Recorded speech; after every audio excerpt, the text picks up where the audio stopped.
Shalom jemaat GBI NLC. Pagi ini saya sangat bersyukur dapat menjumpai saudara lewat renungan pagi ini.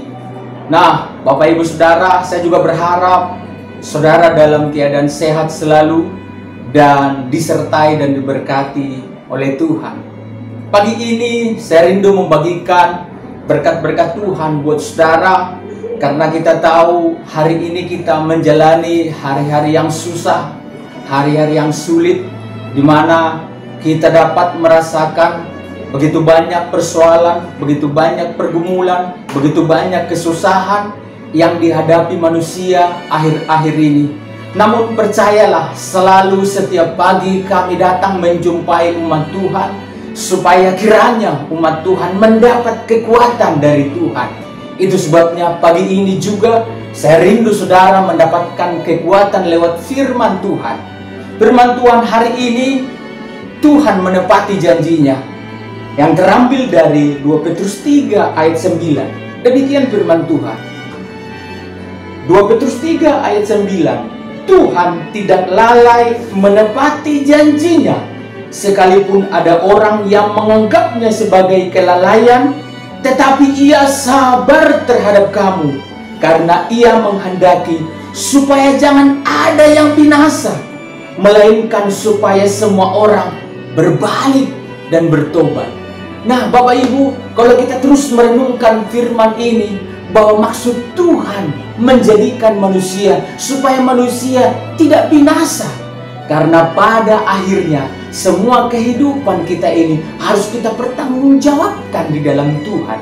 Ibrani 9 ayat 27 katakan, manusia ditetapkan satu kali mati dan setelah itu dihakimi. Nah, Bapak Ibu Saudara, kita sudah melalui pandemi yang begitu merebak ke seluruh penjuru dunia saat ini. Namun berbahagialah saudara jika hari ini saudara ada di dalam keadaan baik, ada dalam keadaan sehat. Itu semua oleh janji Tuhan. Saudara dipelihara sesuai janji Tuhan, bahwa Tuhan berjanji menyertai orang-orang yang percaya. Katakan amin. Itu sebabnya orang-orang yang percaya harus berjalan dalam rencana Tuhan, harus berjalan dalam tuntunan Tuhan, merasakan hadirat Tuhan lewat kehidupan yang dianugerahkan hari-hari yang singkat ini, supaya kita bergegas, berkemas, mempersiapkan diri untuk satu hari nanti kita bisa bertemu dengan Tuhan dengan baik.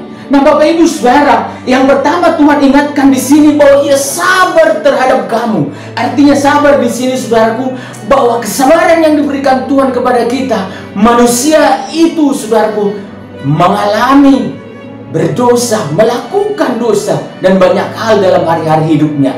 Manusia begitu terlena dengan keadaan apa yang sudah dicapainya merupakan kesuksesan, apa yang sudah dicapainya merupakan kekayaan, hingga manusia terbawa dan dikendalikan oleh itu. Ini yang sangat berbahaya bagi Tuhan. Itu sebabnya Tuhan mengingatkan kita semua pada pagi ini bahwa kesabaran Tuhan itu merupakan kesempatan bagi kita.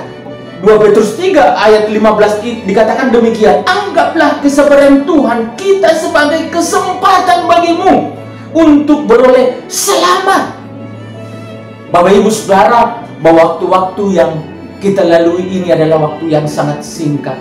Persoalan satu-satunya yang menjadi fokus kita hari-hari ini adalah persoalan apakah kita sudah dikenal Tuhan. Hingga pada saat nanti saudara, Tuhan datang memanggil kita, kita menyiapkan diri bahwa hidup kita benar-benar sudah berkenan kepada Tuhan. Pertanyaan yang sama saya katakan kepada saudara, apakah kita, saudara umat Tuhan, sudah berkenan kepada Tuhan? Jika kita sudah berkenan, maka tenanglah hati kita. Maka janji Tuhan untuk kita, supaya orang-orang jangan binasa. Maka semua orang-orang juga yang kita kasihi tentunya, kita ingatkan, kita nasihati dengan firman Tuhan, supaya mereka tetap terjaga oleh karena kasih karunia Tuhan. Karena kehidupan kita harus menjadi berkat, harus menjadi terang bagi orang lain. Demikian firman Tuhan pagi ini. Mari saya berdoa kepada saudara. Bapak Ibu, Angkat tangan saudara, kita berdoa bersama-sama, karena firman Tuhan katakan di mana 2-3 orang bersepakat meminta kepada Tuhan, maka Dia akan berikan kepada kita. Bapa di surga, hamba berdoa buat semua umat-Mu yang mendengarkan renungan pagi ini, supaya lawatan-Mu terjadi buat mereka. Engkau Tuhan yang berjanji menyertai orang-orang yang Kau kasihi, orang-orang yang memiliki janji. Kami percaya hidup kami dituntun oleh kebenaran firman-Mu. Maka setiap umat-Mu saat ini yang melakukan aktivitas pekerjaan apapun, sertai dan pakai, berkatilah Tuhan. Apa yang mereka sentuh dengan tangannya mendatangkan keberhasilan. Tidak ada virus COVID-19 yang dapat menjamah kami, karena penjagaan dan malaikat Tuhan berkemah berlaksa menyertai orang-orang yang mengasihi Tuhan. Di dalam nama Yesus hamba berdoa dan mengucap syukur. Haleluya, puji Tuhan.